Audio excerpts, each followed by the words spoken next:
Dudley Vivian Peyton-Ward, 8 October 1893 – 6 July 1976, was a Royal Navy officer who served in both the First World War and during and after the Second World War.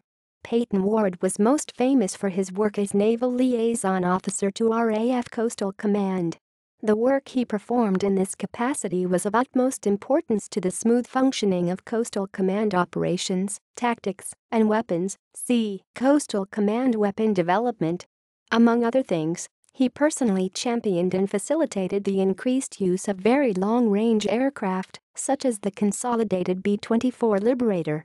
These aircraft allowed continual air cover over the Atlantic and closed the notorious mid-Atlantic gap, where Axis U-boats could freely operate against Allied convoys.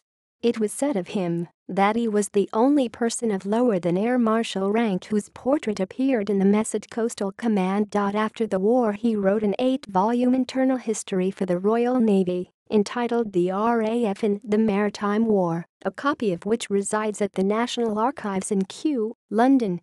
The preface to the British official history of the R.A.F. in the Second World, a supplemental work to the history of the Second World War, says our debt is especially heavy to the air historical branch, to its narrators, among them Captain D.V. Peyton-Ward, C.B.E., R.N., retd.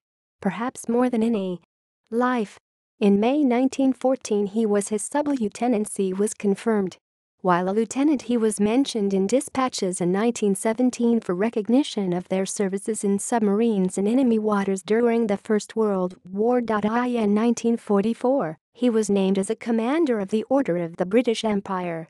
After the war, he was named Officer of the American Legion of Merit for his contribution to the Allied cause during the war.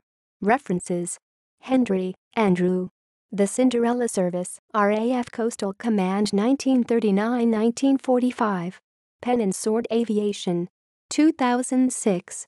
ISBN 978-1-84415 346-6.